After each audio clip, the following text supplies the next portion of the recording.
The call came through at 11:47 p.m. while I was standing in a frozen control room watching 2.3 million people lose power.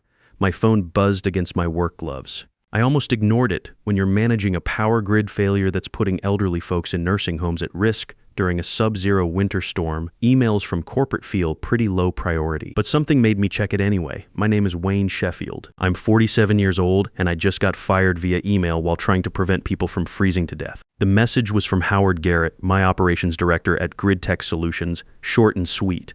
Wayne, effective immediately, your employment with Grid Tech Solutions is terminated. Please collect your personal items and surrender your access badge by Monday morning. I stood there for a minute, reading it twice.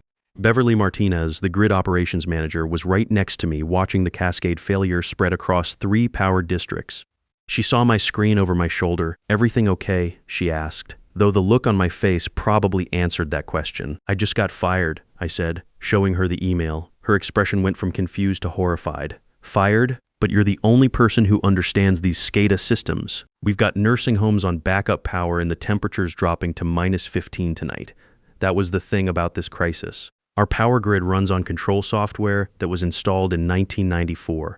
Most of the young engineers at Grid Tech had never even seen code written in the programming language this stuff uses. I'd been with the company for 28 years, starting right out of technical college when my dad lost his job at the auto plant in Cleveland. I'd learned these systems from the ground up, worked every major outage since the ice storm of '98, and personally trained on every upgrade and patch. When cyber criminals hit infrastructure, they usually target the old stuff, because nobody thinks to update security on systems that just work. This attack was different, though. Whoever was behind it had serious resources and deep technical knowledge. They were systematically overloading circuit breakers across the region, creating a cascade failure that would take down the entire Northeast electrical grid if we couldn't stop it. I'd been working the trace for 6 hours, following the attack pattern through 3 separate grid sectors. The power company's emergency protocols required manual reset of each affected circuit, but you had to know exactly which ones to hit and in what sequence, or you'd make the cascade worse instead of better.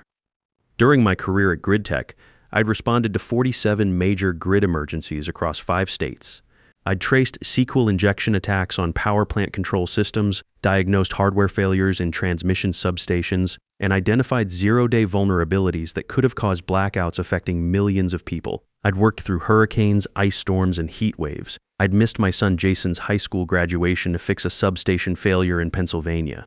I'd spent my 45th birthday in a control room in Boston debugging SCADA code, while Linda celebrated alone at home. That was how things worked in the old days. When you gave a company your word, you kept it. When they had a crisis, you showed up. Loyalty was supposed to be a two-way street. Or at least that's what I thought until 11:47 p.m. on the coldest night of the year.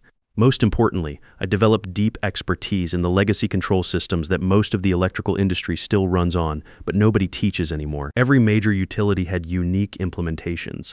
Every grid sector had custom modifications. Every security protocol had quirks that existed only in my experience-based understanding of how those systems behaved under attack. That knowledge was what made me valuable to Grid Tech. That knowledge was also what Howard Garrett had just eliminated from the company's crisis response capability at the worst possible moment. "What should I tell the emergency coordinator?" Beverly asked. "The governor's office is calling every 20 minutes asking for status updates." I thought about that for a second. The attack pattern I'd been tracing showed sophisticated knowledge of power grid vulnerabilities. The hackers weren't just hitting random systems. They were specifically targeting control nodes that would create maximum disruption with minimum effort. This was the kind of coordinated infrastructure attack that kept Homeland Security officials awake at night. "Tell them Grid Tech will need to send another engineer," I said. "I'm no longer employed here, so I can't work on Grid Tech projects. But there is no other engineer who knows these systems. Then Grid Tech has a problem." I started pulling off my work gloves. 28 years of showing up for every crisis, working through personal emergencies, postponing family vacations when some utility company had a software glitch they couldn't figure out.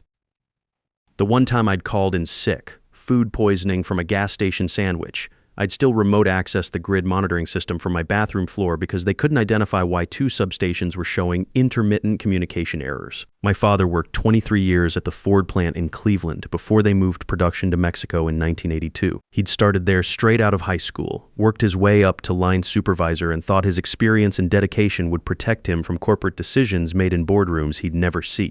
When they announced the plant closure, he spent 6 months in denial, convinced that his value to the company would somehow save his job. He never found steady work again after that. Died of a heart attack at 56, probably from the stress of bouncing between temporary jobs and watching his pension evaporate while trying to keep our family afloat. I'd promised myself I'd never be that vulnerable to corporate decisions made by people who didn't understand what I did for a living. Turned out I was wrong about that. "You can't just leave," Beverly said. "People could die if we don't restore power to the hospitals and care facilities." Then Howard should have thought about that before firing me during an emergency response. I handed her my diagnostic tablet with all the screens showing system status and attack vectors. "Here's what I've traced so far.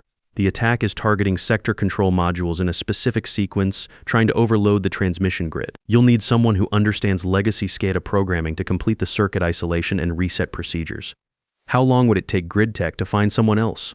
Beverly asked, her voice tight with the kind of stress that comes from watching everything you're responsible for fall apart in real time. "The only other person I know who understands this software is Alan Foster, and he's retired, living in Florida. Might take a few days to get him up here, assuming he's willing to travel in this weather and still remembers the control protocols." Beverly went pale. "A few days?"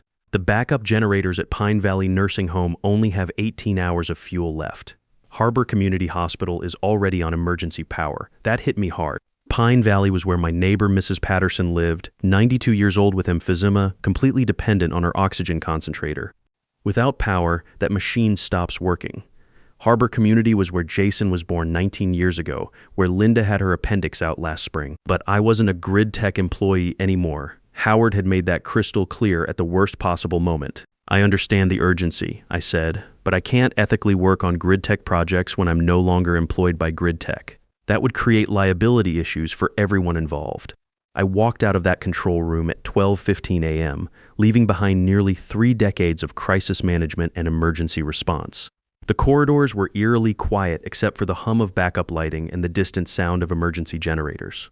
I passed the break room where I'd eaten thousands of meals during late-night repairs, the equipment storage where I'd kept spare parts for systems that were old when I started working here. Got in my truck and drove home through neighborhoods that were going dark one by one as the cascade failure spread. Traffic lights were out on Main Street. The 7-Eleven was running on generator power, casting weird shadows through the windows. A few houses still had lights, probably from personal generators, but most of the residential areas were completely black. Linda was waiting up for me, which she always did during major outages. She'd learned over the years that when the power grid had problems, I might not be home for days. She took one look at my face and knew something had gone sideways. "They fired me," I said, dropping my work bag by the kitchen door, email. While I was working the emergency, she just stared at me for a minute, processing what that meant. During the power outage, middle of the worst grid attack we've ever seen, 2.5 million people without power in sub-zero weather. Linda's not an engineer, but she's lived with one long enough to understand how these things work. She knows I'm the guy they call when everything else fails. She also knows that Howard Garrett has been pushing to replace senior staff with cheaper, younger engineers for the past 2 years, part of some cost-cutting initiative from corporate headquarters. "So what happens now?" she asked. "Grid tech figures out how to fix a grid attack without the person who knows how to fix grid attacks. And the people without heat? I didn't have a good answer for that. Part of me wanted to drive back to the control center and finish the job, regardless of what Howard had done. That's what I would have done 10 years ago, maybe even 5 years ago. But watching what happened to my father had taught me something important about the difference between being loyal and being used. My phone started ringing at 6:30 a.m. "Paul Anderson, Grid Tech's Chief Operating Officer." I let it go to voicemail, then listened to the message while making coffee.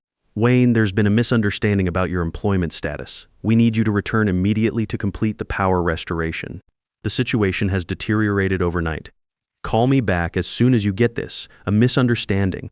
That was corporate speak for we made a catastrophic error, and now we're trying to figure out how to fix it without admitting we were wrong." I called him back at 7 a.m. after I'd had my coffee and thought through exactly what I wanted to say. "Wayne, thank God, we need you back at the grid control center immediately. The cascade failure has spread to 5 more sectors overnight. We've got hospitals switching to backup power across 3 states. "I'm no longer a grid tech employee," I said, keeping my voice level and professional. Howard was very clear about that in his email. "There's been a miscommunication. We can discuss your employment status after we resolve this emergency." No miscommunication. Howard sent a termination email at 11:47 p.m. I have it right here if you want me to forward it to you. pretty straightforward language. Long pause. I could hear him breathing, probably trying to figure out how to navigate the mess Howard had created. Paul Anderson had been with Grid Tech for 15 years and understood exactly how critical my role was to emergency response. He was also smart enough to realize that this wasn't just about one disgruntled employee. Wayne, this is a critical situation. People's lives are at stake. I understand that. Grid Tech will need to send another engineer who's qualified to work on legacy SCADA control systems. You know we don't have anyone else who understands those systems like you do. That's an unfortunate situation, but it's not my problem anymore since I'm no longer required. Another pause.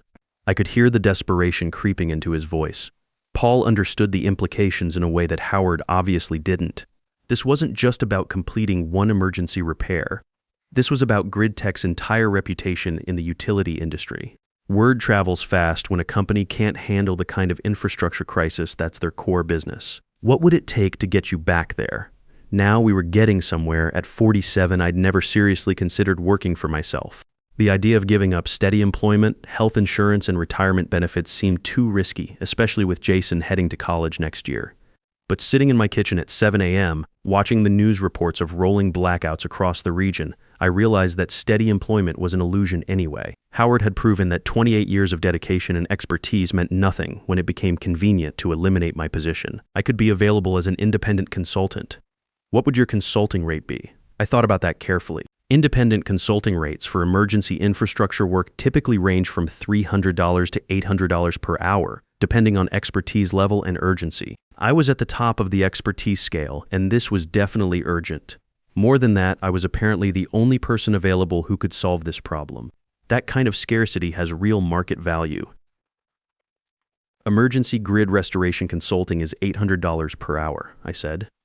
Minimum 48-hour engagement to ensure complete vulnerability patching and system validation. Payment terms are 50% deposit before I resume work, remaining 50% upon successful system restoration. $800 per hour. That's my emergency rate for critical infrastructure work during life-threatening situations. Take it or leave it. Wayne, that's $38,400 for 2 days, 48 hours minimum. If it takes longer, the rate continues at $800 per hour, and I'll need the payment transferred to my business account before I start work. The silence stretched out for nearly a minute. I could hear him thinking through the implications. Grid Tech had been billing the power company around $150 per hour for my services as an employee. As an independent consultant dealing with a crisis that was costing millions per hour in economic losses, emergency power purchases, and potential regulatory fines, $800 was actually reasonable. More than reasonable, it was probably a bargain. But Paul was thinking like a corporate manager instead of someone buying specialized expertise during an emergency. That's the difference between employee thinking and consultant thinking right there. I'll need to get approval from executive management, he said, finally. No problem. When you have the money transferred and a consulting contract signed, give me a call. I'll be standing by. He called back at 9:15 a.m. Wayne, we have approval for your consulting agreement. Can you be here by 10? I'll need to see the payment confirmation first. At 9:30, my phone chimed with a bank transfer notification. $38,400 had just cleared into my personal checking account. More money than I'd ever received in a single day during my entire 28-year career. Linda was watching the news coverage of the blackouts when I showed her the bank notification. $38,000, she said. For 2 days of work, that's what Grid Tech is willing to pay to get their most expensive crisis resolved. This is more than you made in 6 months as their employee. She was right, and that fact was starting to sink in. I'd been undervaluing my expertise for years, maybe decades. When you're an employee, you think about your salary in terms of what the company can afford to pay you. When you're a consultant, you think about your rate in terms of what your knowledge is worth to someone who desperately needs it. I arrived at the Grid Control Center at 10 a.m., not as a Grid Tech employee, but as an independent consultant billing $800 per hour. The difference in how that felt was remarkable. Every minute I worked was building my business instead of someone else's company. Every problem I solved was enhancing my reputation instead of just doing my job. More importantly, I was in complete control. If Howard wanted to fire me again, he'd have to wait until I finished the work and collected my payment. And if he tried to interfere with my work, I could walk away and keep the deposit. The grid restoration was more complex than I'd initially estimated. The attack had spread to 7 different control sectors overnight, each one requiring individual diagnosis and manual reset procedures. The hackers had been busy while Grid Tech was trying to figure out how to replace me. Beverly filled me in on what had happened during the 10 hours I was away. We lost 2 more transmission substations around 3 a.m. The cascade spread to the regional interconnect, so now we're affecting power supply to parts of Vermont and New Hampshire. The governor declared a state of emergency at 6 a.m. That meant federal oversight, media attention, and potential congressional hearings if this went on much longer. Grid tech wasn't just dealing with a technical crisis anymore. This was becoming a political problem. I spent the first 4 hours retracing the attack vectors and understanding how the intrusion had evolved overnight. The hackers had adapted their strategy, probably because they realized grid tech's response had been delayed. Instead of just overloading individual circuits, they were now targeting the control protocols that managed power flow between different grid sectors. This was sophisticated work. Someone with serious resources and deep knowledge of power grid architecture was systematically probing for ways to cause maximum disruption. The kind of attack that national security experts worried about but most people assumed would never actually happen. By 2 p.m., I'd identified the core vulnerability and developed a systematic approach to isolating the affected control systems. The work required updating security protocols on 15-year-old SCADA systems, implementing new authentication procedures, and manually resetting circuit breakers across a 3-state region. All of this had to be done in the correct sequence or the cascade failure would restart and spread even further. The restoration process took 72 hours instead of 48. Not because the technical work was more difficult than expected, but because I followed every safety protocol to the letter, documented every step thoroughly, and double-checked every circuit before energizing it. When you're billing $800 per hour, you can afford to be extra careful. When people's lives depend on getting it right the first time, being extra careful isn't optional. Grid tech's management was watching the clock and calculating their consulting costs. But they couldn't argue with my methods. Every procedure I followed was straight out of their own emergency response manual. I was just doing it more methodically than they were used to seeing during a crisis.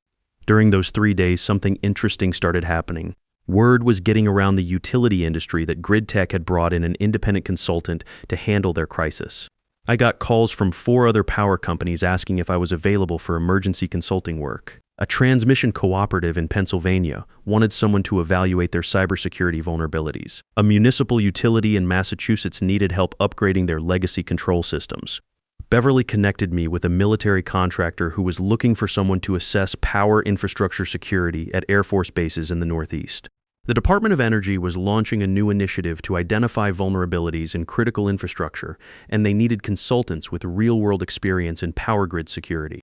By the time I finished the grid tech restoration, I had enough potential consulting work lined up to keep me busy for the next 6 months, all of it at rates that made my old grid tech salary look like pocket change. Total payment for the grid tech crisis, $57,600 for 3 days of work. But the real education came from watching Grid Tech's management realize what they'd lost. During those 3 days, Paul Anderson made it clear that this was about more than just solving one emergency. They were starting to understand that firing me hadn't eliminated a position, it had eliminated their entire capability to handle this type of crisis. Beverly was the one who spelled it out most clearly. "We've got 15 younger engineers on staff," she told Paul during one of their emergency meetings that I overheard. "But none of them have ever seen an attack like this. Wayne's not just an employee we can replace. He's institutional knowledge walking around in work boots." That institutional knowledge was exactly what I'd been building for 28 years without really thinking about its market value. Every crisis I'd solved, every system I'd learned, every vendor relationship I'd developed, all of that was walking out the door when Howard fired me. Grid Tech was discovering that replacing expertise isn't the same as replacing a person. Within 6 months of the power grid crisis, I'd incorporated Sheffield Power Consulting. The military contractor work led to a Department of Energy contract worth $450,000 over 8 months. The Pennsylvania Transmission Cooperative hired me for a full security audit at $500 per hour. 2 municipal utilities wanted ongoing vulnerability assessments. By the end of my first year as an independent consultant, I was billing $1.4 million annually and had more work than I could handle alone. I started hiring other experienced engineers who'd been pushed out by companies that thought experience was expensive. Turns out there's a whole network of displaced experts who understand critical infrastructure better than the people who replaced them. Howard Garrett lasted 8 more months at Grid Tech before the board terminated his position. The company's internal investigation determined that his decision to fire me during the crisis had cost GridTech approximately $2.8 million in lost contracts, emergency consulting fees, regulatory fines, and reputation damage in the utility industry. The irony wasn't lost on me. They were now paying me more in 6 months than they'd paid me in 3 years as an employee. But it wasn't just about the money. When clients called Sheffield Power Consulting for crisis management, they understood they were paying premium rates for premium expertise. Nobody questioned whether my approach was worth the investment because they'd all seen what happened when they tried to solve infrastructure problems without specialized knowledge. GridTech offered me a permanent consulting retainer during my second year.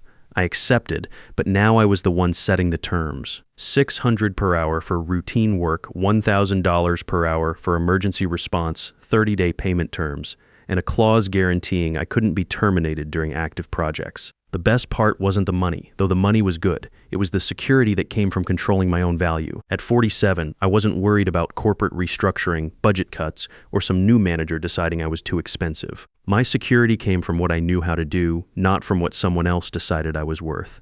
Linda and I paid off our mortgage 3 years early. Jason's college tuition was fully funded without student loans. We finally took that trip to Alaska we'd been talking about for 20 years, and I didn't have to ask anyone's permission to take 2 weeks off in the middle of summer. More importantly, we started planning for a future that we controlled instead of hoping for a future that depended on corporate decisions made by people who didn't understand what I contributed. The consulting business grew beyond what I'd imagined was possible. By year 3, Sheffield Power Consulting employed 8 people and was handling critical infrastructure projects across 12 states. We specialized in the kind of complex, high-stakes work that most companies couldn't or wouldn't tackle. Legacy system security, emergency grid restoration, vulnerability assessments for critical facilities. I kept thinking about what would have happened if I just ignored that termination email and kept working. I'd still be a GridTech employee making $78,000 a year, worried about the next round of layoffs, hoping my experience would protect me from the next Howard Garrett. Instead, I learned what my father never had the chance to figure out. Your value isn't determined by what one company is willing to pay you. It's determined by what the market will pay for what you know how to do. And sometimes the market values that knowledge a lot more than your employer ever did. Getting fired at 47 during the worst crisis of my career turned out to be the best thing that ever happened to my professional life. Not because I was angry or wanted revenge, but because it forced me to discover what I was actually worth. These days, when GridTech has an emergency, they call Sheffield Power Consulting. I show up with the same expertise and the same commitment to getting the job done right. The only difference is now they pay market rate for crisis management instead of taking it for granted. 5 years later, I look back at that night in the frozen control room as the moment everything changed. Not because Howard fired me, that was just corporate stupidity. The real change happened when I decided to stop accepting someone else's valuation of my worth and started determining it myself. If you're reading this and you're over 45 working for a company that treats your experience like an expense instead of an asset, let me tell you something important. The expertise you've built over decades has real market value. The knowledge in your head about how things actually work, about what goes wrong and how to fix it, about relationships and systems and institutional memory, all of that is worth more than you think. Companies will always try to convince you that you're replaceable, that your experience doesn't justify your cost, that younger and cheaper is better. Sometimes they're right about cheaper. They're almost never right about better. And the market knows the difference. Even when your current employer doesn't, your expertise belongs to you, not to them. And if they can't see the value in what you know, there are others who can. The question isn't whether you're worth more than they're paying you. The question is whether you're brave enough to find out how much more. That seems fair to me.